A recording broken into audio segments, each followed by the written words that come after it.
Bienvenidos y bienvenidas a una nueva edición de su programa Debate Farmacéutico, un espacio hecho para que usted y todos nosotros nos enteremos de ese fascinante mundo que tiene que ver con nuestra salud de manera directa. Hoy contamos con la presencia, y más que la presencia, con la grata compañía y la colaboración del doctor Eduardo Samán, un farmacéutico de profesión, un político en actividad permanente, un crítico profundo sobre los sistemas de salud de la patria y el comportamiento de algunas variables que no siempre cuadran del todo con las necesidades del pueblo y dentro del marco de los requerimientos de un Estado que está presto y dispuesto al auxilio, a la ayuda y al trabajo permanente junto al pueblo y con el pueblo. Actualmente, Eduardo Samán, usted está de coordinador de los estudios de farmacia en la UNEFA, ¿no? Sí, señor, la Universidad Nacional Experimental de la Fuerza Armada. Nada más y nada menos, ¿no? ¿Cuántos alumnos tienen allí?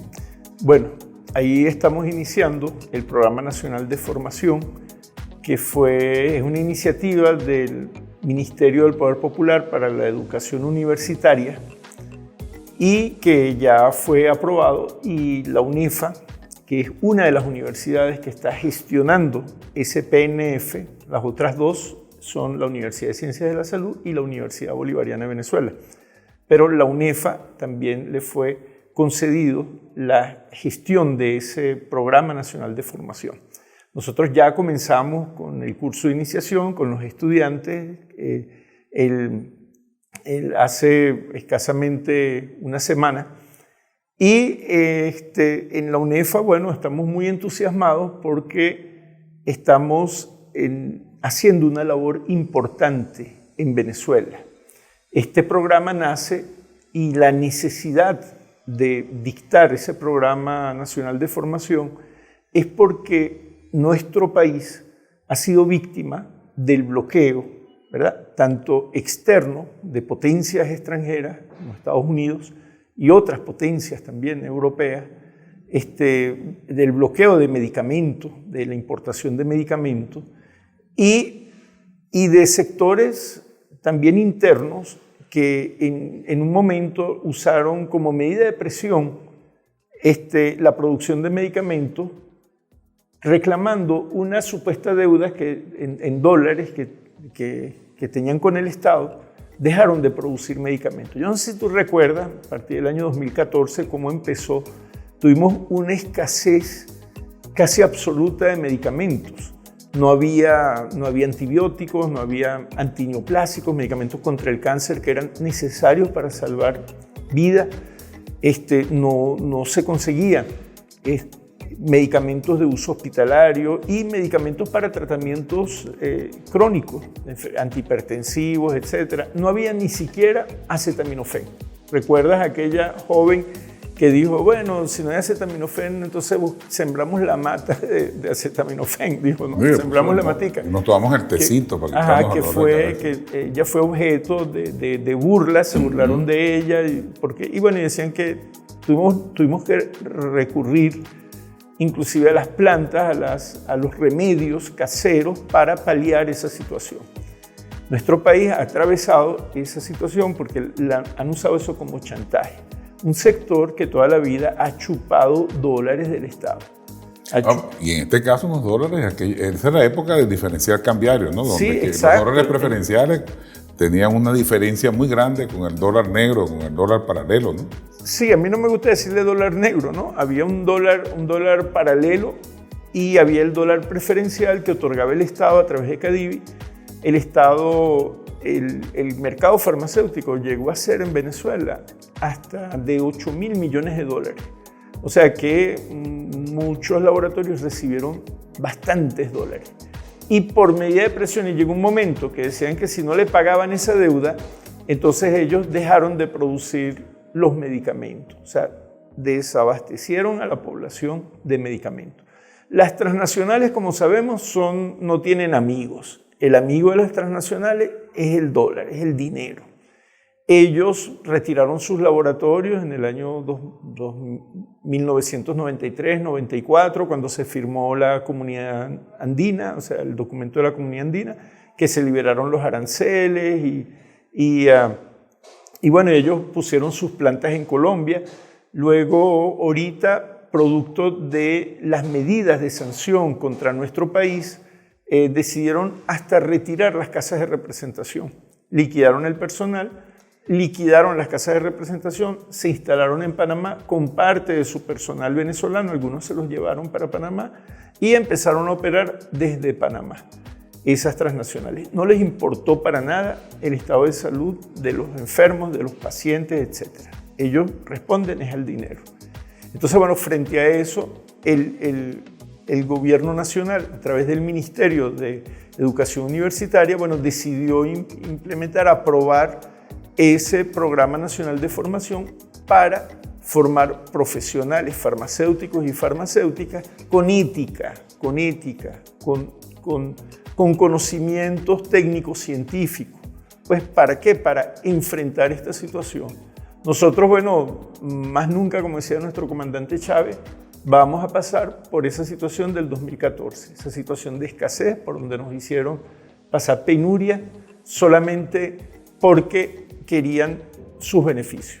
Se puede hablar entonces de una guerra económica real, con incidencia directa en la salud del pueblo venezolano, y hasta podríamos sospechar que hay un delito de lesa humanidad, porque la negación de medicamentos equivale a la no curación de cualquier paciente, de cualquier patología, y eso es casi decretarte la muerte, ¿no?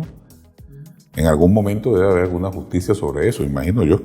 Dejarlo ahí, pues, sea usted que es el juez de esto. Ahora, fíjate, la industria farmacéutica en Venezuela, históricamente, como bien lo dijiste, es la dueña absoluta de un mercado al cual tiene cautivo, tiene atrapado. Esto, el Estado responsablemente pone el dinero en sus manos.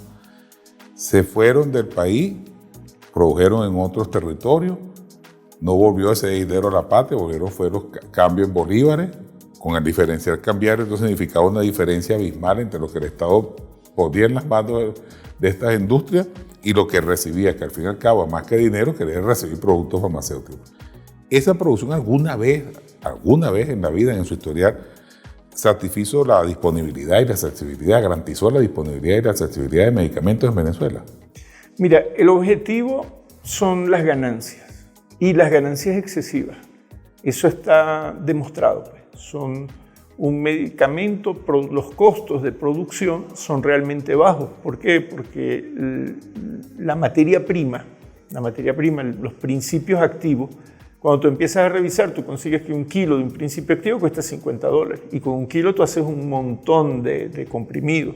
Ese es un principio activo que te digo caro, pero hay algunos que, por ejemplo, como la metformina, cuesta $8 un kilo de metformina, sumamente barato. Un kilo de acetaminofén cuesta entre 8 y $18. O sea, vamos a decir, dependiendo de la cantidad que se compre, o sea, cuántas toneladas tú compres de ese medicamento, tú tienes entre 8 y $18. Vamos a suponer que un costo promedio de $12 el kilo de acetaminofén, que eso no es nada. ¿Cuántos comprimidos de acetaminofén tú no haces con un kilo de acetaminofén? Entonces, el tema es que las ganancias excesivas han privado en el negocio, o sea, han estado de primero. ¿Y por qué ganancias excesivas? Bueno, porque en Venezuela los medicamentos son más caros que otros países, que en Colombia, que en Argentina, por ejemplo, que en otros países latinoamericanos, si establecemos la comparación. ¿Cuál es la relación más o menos? No, puede ser hasta 4 veces. O sea, 4 veces más sí, un medicamento en promedio aquí puede costar 4 veces lo que vale en Argentina, el mismo medicamento genérico, ¿no? Si comparamos el genérico. Las transnacionales tienen precios diferenciales, aunque ellos tienen un solo precio de costo, ellos, dependiendo del país, donde le pueden sacar más dinero, le sacan más. O sea que un medicamento en Chile puede costar más caro porque los chilenos tienen un poder adquisitivo mayor. Entonces, el mismo medicamento producido en el mismo sitio, en Chile es más caro que, por ejemplo, que en Argentina. Por ejemplo, ¿no? Porque el precio no depende del costo, sino que depende de cuánto le pueden chupar a ese país. En el caso de los genéricos, un genérico aquí puede costar 4 veces más que lo que cuesta en Argentina, ¿no? Y bueno, y por supuesto que lo que cuesta en la India, muchísimo más. O sea, puede costar hasta 10 veces más de lo que cuesta en la India. Wow. Ahora fíjate, y eso es injustificado por lo siguiente. El costo de la materia prima es internacional. O sea, tanto una industria venezolana como una industria colombiana compran $8 un kilo de metformina. ¿Y qué pasa en Colombia? En Colombia, para procesar esa metformina, bueno, tienen que pagar unos salarios que son mucho mayores que lo que paga la industria en Venezuela. Tienen que pagar un costo de energía muchísimo más alto que lo que paga en esa industria aquí en Venezuela. O sea, aquí hay dos ventajas que tiene la industria nacional.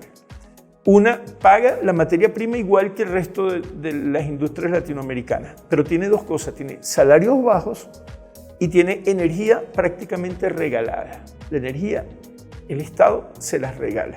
O sea que los costos de producción son de menor cuantía que lo que puede tener en cualquier país. Inferiores a los costos de producción que puede haber en Colombia, que puede haber en Argentina, en otro país latinoamericano como nosotros. Sin embargo, los precios de los productos pueden ser hasta 4, 5, 6 veces más. Y si los comparamos con el precio de los medicamentos de la India, en muchos casos es 10 veces, hasta 20 veces más que un producto traído de la India, que también tiene sus costos de producción, porque ellos también tienen que pagar la materia prima a precio internacional. No, y los costos de transporte y todo lo que implica traerlo y vender, bueno, todo lo que implica el negocio.